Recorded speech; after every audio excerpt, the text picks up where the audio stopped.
Developments in the case against Isabella Guzman. Police say she stabbed her mother 79 times in the face and neck. This booking photo just released of the 18-year-old now held without bond for investigation of first-degree murder. 7 News reporter Lance Hernandez obtaining that arrest affidavit this afternoon. And Lance, it shows police were called to that house just hours before this murder.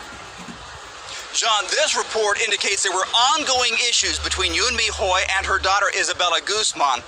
At one point, Guzman reportedly yelled at her mom and spit on her. Now, hours before that murder, police were called to this house after Hoi allegedly received a text message from her daughter stating, "You will pay." The details in this arrest affidavit are gruesome. Ryan Hoi telling police his wife went upstairs to take a shower. He heard a thump, ran up, and saw blood oozing out from under the bathroom door. When he tried to enter, he told police Isabella Guzman pushed the door shut. The affidavit states that he ran down to get a cell phone and heard his wife yell, "Jehovah."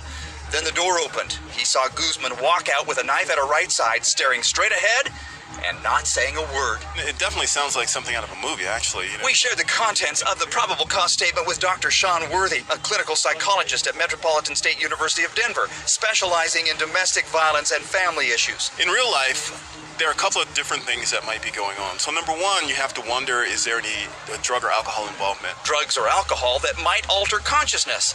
He said the second possibility would be acute psychotic reaction. That means a reaction based out of stress, and the person kind of loses contact with reality.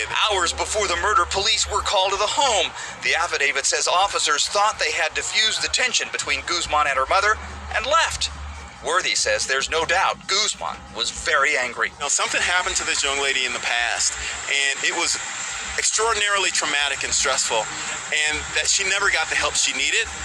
And so it just kind of all spilled out like a volcano all at that moment, and that rage was focused on her mother. Now, APD's first response to this house on a call for a welfare check, I asked them if they treat those a little bit differently than they do any kind of a domestic violence call, and how they determine when to make an arrest. All police will say at this point is that they responded to the house earlier. They're not answering any other questions because the case is still under investigation. In Aurora, Lance Hernandez.